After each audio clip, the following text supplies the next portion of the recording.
이 시간 함께 하신 하나님의 말씀 스바냐 3장 9절에서 13절까지 말씀입니다.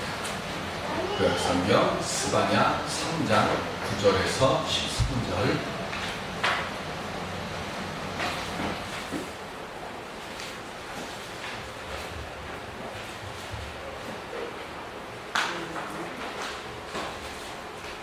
그때에 내가 여러 백성의 입술을 깨끗하게 하여 그들이 다 여호와의 이름을 부르며 한 가지로 나를 섬기게 하리니 내게 구하는 백성들 곧 내가 택한 자의 딸이 수수가 건너편에서부터 예물을 가지고 와서 그들에게 바칠지라. 그날에 내가 내게 범죄한 모든 행위로 말미암아 수치를 당하지 아니할 것은 그때에 내가 내 가운데서 교만하여 자랑하는 자들을 제거하여 내가 나의 성산에서 다시는 교만하지 않게 할 것입니다.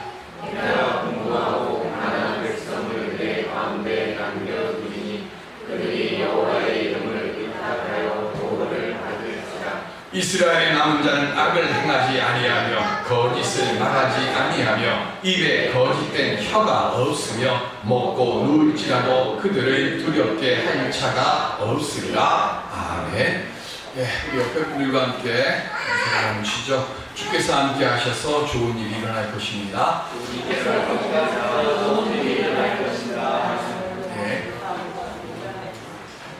대통령을 마치고 나면 미국 대통령들은 다 자서전을 씁니다. 무슨 대단한 일이 있어서 자서전을 쓰는 게 아니라 자서전을 쓰면 돈을 주니까 상당한 많은 액수를 받고 수백만 달러를 받고 자서전을 씁니다. 그런데 많은 대통령이 쓴 자서전들이 그렇게 사실은 우리들의 입에 오르내리진 않았는데 딱 한 대통령만 미국의 대통령이 쓴 자서전이 우리 대한민국에서도 많이 읽혀졌습니다. 그 이유 중에 하나가 오늘 소개한 아마 아는 분들도 많을 겁니다. 클린턴 대통령이 퇴임을 하고 난 뒤에 쓴 그 자서전에 보면 이런 내용이 나오죠. 클린턴 대통령 부부가 기름을 부으려고 주유소에 갔는데 그곳에서 주유소 사장을 봤더니 힐러리의 옛 남자친구였습니다. 그래서 그 남자친구가 있으니까 클린턴이 가만히 있다가 이제 기름을 다 넣고 나오면서 클린턴이 그랬대죠. 만약 당신이 저 사람하고 결혼했다면 지금쯤 주유소 사장 부인 됐겠네. 그랬더니 힐러리가 정색을 하면서 이야기를 했답니다. 아니, 저 사람이 미국의 대통령이 됐을 거야. 동양이나 서양이나 여자 팔자는 어떤 남자 만나느냐에 달려있더라고 그렇게 이야기를 합니다. 그래서 우리 대부분의 남편들이 아내들에게 적어도 1년에 한 번 이상씩은 들었을 얘기, 내가 당신 만나서 이 고생한다는 얘기를 수도 없이 들었을 겁니다. 그런데 성도는 어떤 사람을 만나느냐에 따라 내 삶이 정해지는 게 아니라 내가 나와 함께하는 사람, 힐러리처럼 어떤 사람으로 만들 수 있느냐를 정해줄 수 있는 사람이 되어야 합니다. 내 꿈과 내 비전을 함께 꾸며 함께 만들어가는 성도가 되고 가정이 되고 교회가 될 때 그때 놀라운 역사가 우리의 삶과 우리의 일터와 우리의 교회 안에서 일어나게 될 줄로 믿습니다. 바로 그 놀라운 하나님의 사람들로 하나님의 역사를 만들어가는 우리 모두가 될 수 있기를 주의 이름으로 축원드립니다. 주보 혹시 보셨어요? 속지를? 리콘사인신 여기다 쓰시는 거예요? 예. 오늘의 말씀 노트입니다. 이거 원래 3월부터 하려고 했는데 오늘부터 제가 지금 바꾸어서 했습니다. 그러니까 이 속지 안에 보시면 오늘의 말씀에 대충 큰 제목들을 여기다 써놨습니다. 그러니까 보시고 여기다가 기록을 하시고 그리고 이걸 가지고 일주일 동안 이 말씀 노트를 가지고 살아가시길 바라는 뜻으로 지난주의 말씀 요약이 아니라 오늘의 말씀 노트로 바꿨으니까 이 주보를 쓰시길 바랍니다. 그러면 우리가 어떻게 그렇게 살아야 할까요? 스바냐 선지자를 통해서 함께 그 은혜를 나누어 보려고 합니다. 스바냐의 이름의 뜻은 여호와가 그를 감추셨다라고 하는 뜻입니다. 뭐 허물이 있어서 이렇게 쓱 감춘 게 아닙니다. 하나님의 그 귀한 뜻을 숨기셨다는 뜻입니다. 그리고 그 숨겨심의 뜻이 언젠가는 하나님의 은혜 안에서 드러나게 되신다라고 하는 그 뜻의 이름이 스바냐입니다. 기원전 7세기 말에 기원전 한 630년경에 하나님의 심판을 예언한 것이 스바냐서입니다. 이 스바냐는 이사야와 같이 마찬가지로 왕족입니다. 히스기야의 현손입니다. 우리 성경 스바냐에 보면요, 1장에 나오는데 1장 1절에 여기 넣었고요. 아몬의 아들 유다왕 요시아의 시대에 스바냐에게 임한 여호와의 말씀이라. 스바냐는 히스기야의 현손이요, 이렇게 되어 있습니다. 현손이 뭔지 아시나요? 내게 있어서 촌수가 어떻게 되는가 하면 할아버지가 나오고요. 할아버지 위에 무슨 할아버지죠? 증조 할아버지, 그 위에 보조 할아버지, 그 위에 손자가 현손입니다. 그러니까 히스기야로부터 촌수로 가면 6대가 되는 거고요. 그냥 우리가 할아버지로 따지게 되면 4대 할아버지가 되는 겁니다. 증보조 할아버지라고 우리가 얘기하는 것이고요. 이거를 손자 쪽으로 얘기할 때는 현손이 되는 겁니다. 그러니까 왕가의 피를 입고 있는 혈통입니다. 그런데 그 스바냐가 1장에서 지금 여호와의 분노의 날을 말씀합니다. 1장부터 3장까지 모든 내용이 다 하나님의 분노를 말하는 것이고 하나님의 심판을 말하는 겁니다. 모든 것을 쓸어 버리겠다 그랬습니다. 하나님을 배반하고 따르지 아니하고 하나님을 찾지도 구하지도 않으니까 내가 이제 너희를 멸절하겠다고 지금 말씀합니다. 그러면서 모든 심판 선포의 말씀으로 스바냐서가 기록이 되어 있지만, 그러나 기억해야 할 것은 하나님이 진짜 원하시는 건 심판이 아닙니다. 우리 남편이 맨날 밤늦도록 해가지고 그리운 내리며 자꾸 그러고 들어오면 하는 얘기가 있잖아요. 당신 그러다 한번 큰일 난다. 그죠? 가만히 있는 전봇대가 와서 나를 들이박든지 아니면 가만히 있는 땅바닥에 일어나서 내 뺨따기를 때리든지 무슨 일이라도 일어난다고, 큰일 난다고. 근데 그게 진짜 속으로 큰일 나기를 바라서 얘기하는 사람은 없을 거예요. 그죠? 우리 아이들한테 너희 그렇게 하면 큰일 난다고, 애들이 막 뜨거운 거 다 달라고 막 그러면 뜨거운 거 덥석 주는 부모 없잖아요. 이거 만지면 큰일 난다고. 큰일 나니까 가까이 하지도 말라고. 그 속에는 뭡니까? 가까이 제발 좀 다치기 전에 정신 좀 차리라고 하는 얘기랑 똑같은 것처럼 스바냐 선지자를 통해서 지금 하나님께서 심판의 말씀을 하시는 이유는 지금 심판이 목적이 아닙니다. 스바냐의 가장 중심 사상이 무언가 하면 스바냐 2장 3절의 말씀입니다. 함께 하실까요? 시작. 여호와의 규례를 지키는 세상의 모든 겸손한 자들아, 너희는 여호와를 찾으며 공의와 겸손을 구하라. 너희가 혹시 여호와의 분노의 날에 숨김을 얻으리라. 아멘. 이게 스바냐 이름의 뜻이에요. 여호와가 그를 감추셨다. 하나님이 지금 그를 숨기시는 건 언제? 분노의 날에, 진노의 날에 하나님께서 그를 숨기시는 것이고, 이게 바로 스바냐의 가장 중심 사상의 말씀입니다. 말을 안 듣는 자녀, 그런 사람들을 우리가 그렇게 이야기할 때요, 그렇게 하면 잘못된다고 하면서 마음속으로는 빨리 정신 차리고 돌아오라고 이야기하는 것처럼 지금 하나님도 이스라엘에게 있어서 멸망이, 징계가 목표가 아니라 그들이 속히 구원의 자리로 돌아오는 것을 원합니다. 그런데 백성들이 하나님의 말씀과 교훈을 받지 않습니다. 하나님의 말씀을 찾지도 구하지도 않고 자기 욕심에 끌려서 하나님을 멀리하고 죄악 가운데서 재판을 굳게 하며 과부와 고아들을 괴롭히고 성서를 더럽혔다고 3장에 말씀하고 있습니다. 이런 죄악 가운데 있는 자들이 그래서 수치를 알지 못한다 그랬습니다. 스바냐가 3장 5절에 이렇게 말씀합니다. 시작. 그 가운데에 계시는 여호와는 의로우사 불의를 행하지 아니하시고 아침마다 빠짐없이 자기의 공의를 비추시거늘 불의한 자는 수치를 알지 못하는도다. 아멘.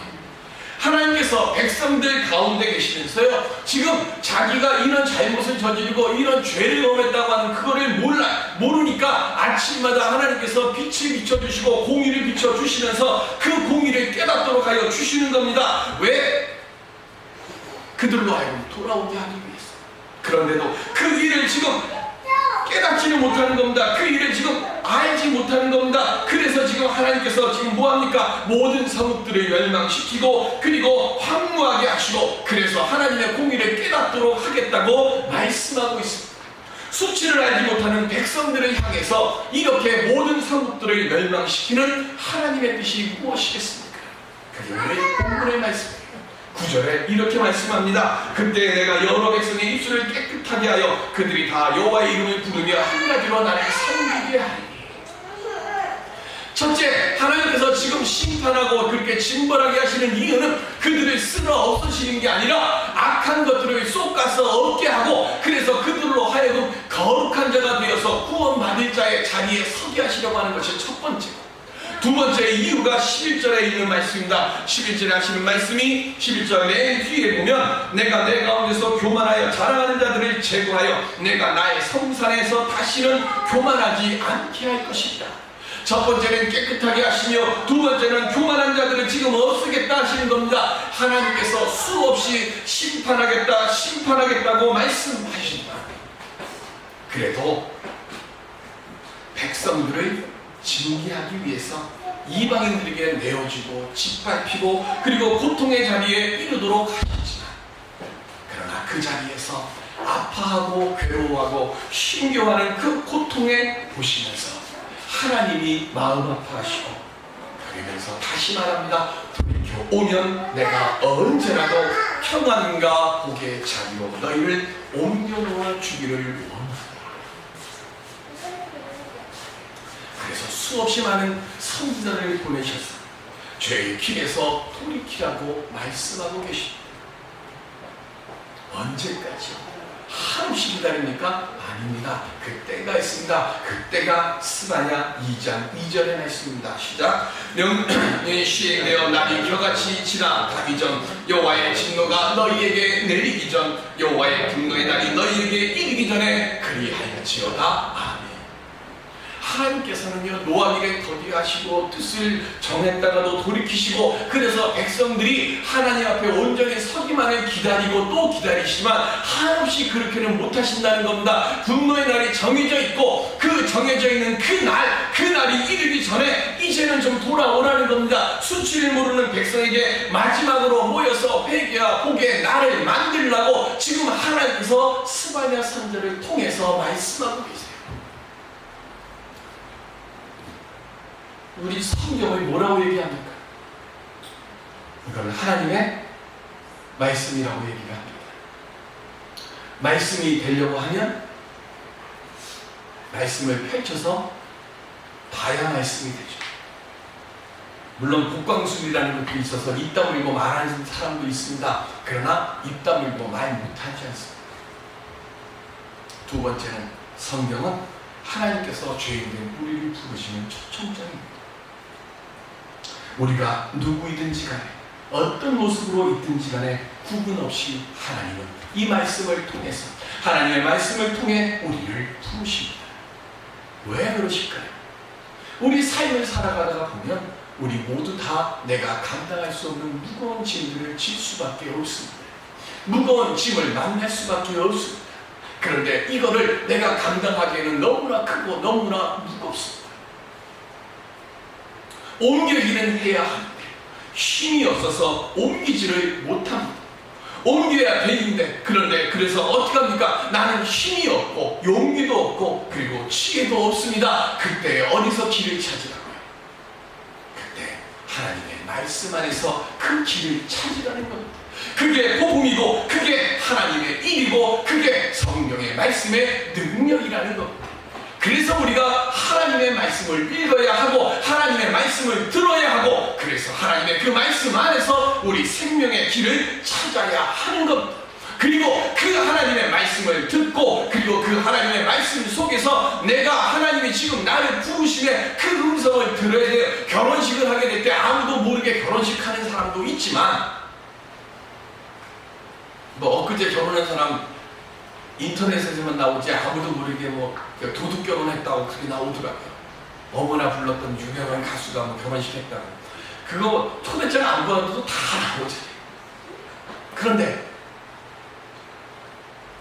결혼식 할 때 우리 초대장, 청첩장을 보내는 것처럼 지금 하나님도요, 우리로 하여금 한일잔치에 참석하라고 지금 하나님의 말씀을 통해, 성경을 통해 우리를 초대하신 거예요. 그러면 하나님의 그 초대하심을 받았을 때 우리가 과연 어떤 모습으로 그 초대에 응해야 되겠습니까? 그 응해야 하는 모습이 누가복음 11장 10절에 이렇게 말씀합니다. 시작. 구하는 이마다 받을 것이요, 찾는 이는 찾아낼 것이요, 두드리는 이에게는 열릴 것입니다. 아멘. 하나님의 은혜로 부르심을 받은 우리들에게는 하나님께서 무엇을 주셨는가 하면 약속을 주셨습니다. 무슨 약속을 주셨느냐? 미래에 얻을 것을 오늘 바라며 믿음으로 내가 나가면서 살아갈 때 그때 하나님께서 그것을 오늘의 내 삶 속에서 이루어 주신다는 겁니다. 우리 모두는 구원을 소망하고 지금 이 자리에 왔습니다. 우리가 가야 할 길은 하늘나라입니다. 이 세상에서 무언가를 얻는 것에 우리가 그것을 가지고 살아가는 게 아니라 우리는 우리 눈에는 보이지 않지만 우리는 깨닫지 못하지만 우리가 가야 할 길은 하늘나라에, 그 하늘나라를 가기 위해서 오늘을 살아가는데 그 오늘날을 살아가면서 하나님께서 나를 구원하여 주셨음을 믿고 오늘 사는 거예요. 그렇게 살아가면서 내 믿음의 삶의 걸음을 옮길 때 그때 하나님께서 우리에게 필요하신 그 외의 모든 다른 것들도 우리에게 허락하여 주신다는 말씀입니다. 그러니까 오늘 우리가 하나님 앞에 나오고 구하고 찾고 두드리는 이유는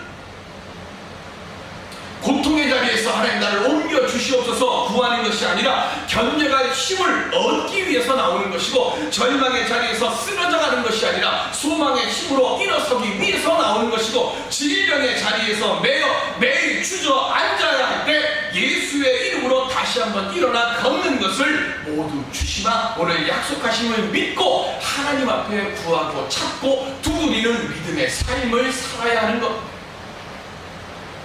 그래서 스바냐 선지자를 통해 하나님께서 지금 다시금 약속의 말씀을 주십니다. 그 말씀이 12절에 있는 말씀입니다. 내가 곤고하고 가난한 백성을 내 가운데에 남겨두니. 아니 좀 떵떵거리고 높은 사람을 남겨놓아야지 왜 곤고하고 가난한 백성을 지금 사람들을 그 백성 가운데 남겨놓으셨는가? 하나님만 섬기고 하나님의 말씀에 순종하고 겸손하고 하나님만 의지하는 사람, 그 사람이 가난하고 곤고한 사람이라는 거예요. 시위에 영합하지 않고, 그리고 지금 성경에 나오는 것처럼 가난하고 연약한 그 모든 것이 신실함 때문에 이 세상에서 만들어졌고 그 일로 인해서 내가 지금 괴롭힘을 받았지만, 그러나 이제 하나님께서 은혜의 날에 그들을 친히 보호하여 주시고 지켜주시겠다고 약속하고 있습니다. 이들은 수치를 알기 때문에 하나님을 떠나지 않았고 하나님의 말씀대로 살려 했습니다. 악을 행하지 않고 거짓을 말하지 않고 거짓된 혀가 없었기 때문에 괴로운 시간을 지금 지내고 있었습니다. 그런데 이제는 하나님께서 그들을 기억하시고 그들을 일으켜 세워 주시고, 그래서 그들을 모시고 그들을 보호하여 주시겠다고 약속하고 있습니다. 오늘 예배를 드리는 우리 모두가 바로 이 구원의 하나님의 음성을 듣고 구원 베푸심을 얻는 우리 모두가 될 수 있기를 주의 이름으로 축원드립니다. 오래도록 취직이 안 된 남자가 있었습니다. 근데 어느 날 신문에 보니까 동물원에서 사람을 찾는다는 광고를 봤습니다. 그래서 동물원 원장을 찾아갔습니다. 그 동물원 원장이랑 이야기를 하는데 동물원 원장이 이렇게 말합니다. 우리 동물원에서 가장 인기가 좋은 동물이 고릴라인데 이 고릴라가 얼마 전에 병으로 죽었습니다. 그런데 고릴라를 새로 사오려고 하니까 고릴라 값이 너무 비싸고, 그렇다고 동물원에서 가장 인기가 있는 고릴라 우리를 없애면 그것 때문에 또 동물원이 적자가 나니까. 그래서 생각한 건데 당신이 고릴라 탈을 좀 쓰고 고릴라처럼 그렇게 행동하면 좋겠다고 이야기를 합니다. 그 이야기를 들은 이 사람이 처음에는 말도 안 된다고, 내가 어떻게 고릴라처럼 할 수 있겠냐고 안 된다고 얘기를 했는데, 너무 오래도록 지금 일을 안 했으니까 당장 돈이 붙은 거예요. 그래서 할 수 없이 그렇게 하겠다고 했습니다. 고릴라 탈을 쓰고, 그리고 고릴라 하면 나오는 게 있죠. 이렇게 걷는 거 하고 가슴 확 치는 거. 그거를 자기는 처음엔 속으로 이거 분명히 사람들이 알아볼 건데 어떻게 할까 하고 소심하게 했는데 사람들이 그걸 보고 좋아하는 거예요.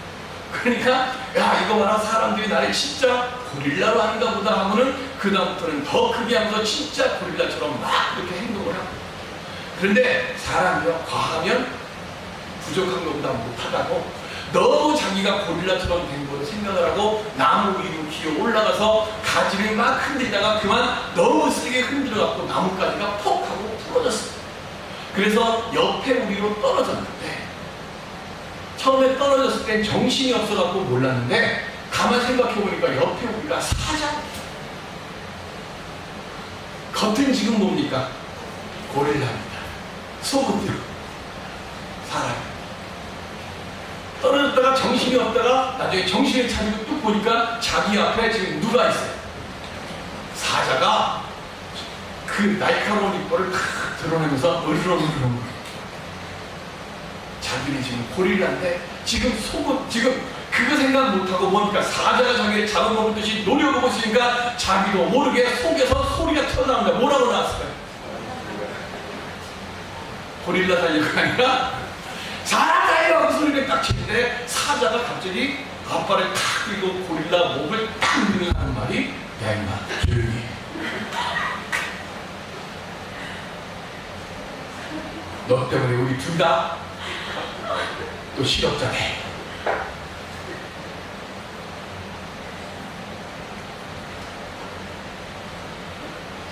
수치를 모르는 사람들은 실패를 인정하지 못합니다.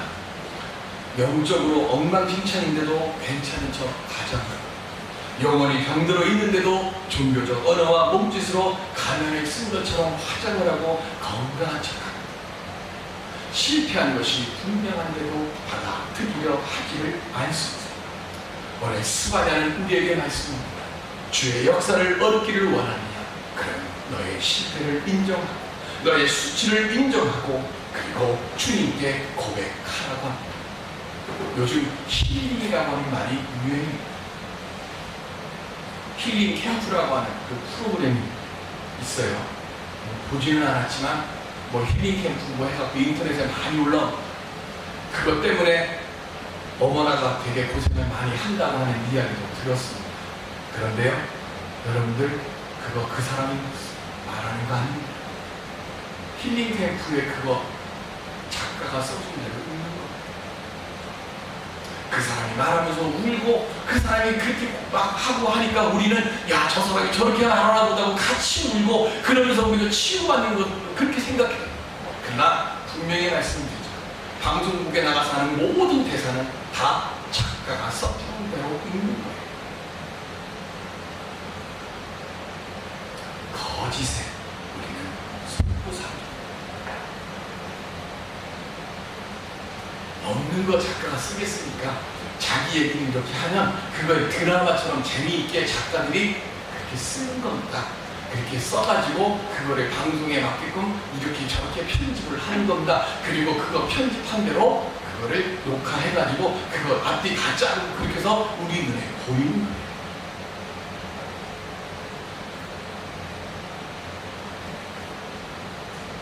요한복음 21장 5절에 보시면 예수께서 이르시되 얘들아 너희에게 고기가 있느냐 대답하되 없나이다. 예수님이 부활하시고 그 부활하신 사실을 인정하지 않았습니다. 베드로와 도마, 나다나엘, 세베대의 아들인 야고보와 요한 그리고 이름 없는 제자 둘이 디베랴 호수에 있었습니다. 예수님을 만나기 전에 예수님을 따르기 전에 그 자기의 원래의 자리로 돌아갔습니다. 처음의 모습과 지금의 모습은 다른 것이 있습니다. 처음의 모습은 그저 이것이 내 생활이기 때문에 있습니다. 그런데 요한복음 21장의 모습에서는 이거는 실패자의 모습입니다. 그런데 그 실패자의 자리에서 베드로가 말합니다. 나 고기 잡으러 갈래. 그리고 밤새도록 그물을 던지고 고기를 한 마리도 건지지 못했습니다. 그때 예수님이 오셔서 묻습니다. 고기 잡은 거입니다. 그랬더니 베드로가 뭐라고 얘기를 합니까? 없나이다. 실패했습니다. 부끄럽습니다. 하나님, 예수님, 나는 이것을 통해서 무언가 얻을 수 있을 거라고 생각하고 지금 큰 물을 던졌는데 그것에서 아무것도 얻지를 못했습니다. 내 실패와 내 죄와 내 허물을 인정해야 그 다음에 예수님의 말씀이 요한복음 21장 6절에 이렇게 말씀하잖아요. 그물을 배 오른편에 던져라. 베드로가 건진 것이 하나도 없으면서도 몇 마리 잡았습니다 라고 했으면 예수님이 그물을 배 오른편에 던지라는 말씀 안 하셨을 겁니다. 그런데 없나이다 하니까 그때 예수님이 말씀하십니다. 그물을 배 오른편으로 던져라. 소망이 있으십니까? 나만을 위한 욕심이 아니라 주를 위한 거룩한 소망을 갖기를 원합니다. 기회를 놓치기 전에 주 앞에 온전히 서서 수치와 실패를 딛고 온전히 하나님의 보호하심을 받는 오늘 우리 모두가 되어질 수 있기를 원합니다. 바로 그때 하나님께서 오늘 스바야 선자를 통해서 우리에게 허락하여 주신 가난하고 곤고한 자를 위하여 그 보호하심의 은혜를 베풀어 주시겠다고 하는 약속의 말씀이 우리 삶 속에서 응답되어질 줄로 믿습니다. 바로 이 은혜의 믿음의 삶을 살아가는 복된 우리가 다 되어지기를 주의 이름으로 축원드립니다. 기도하십니다.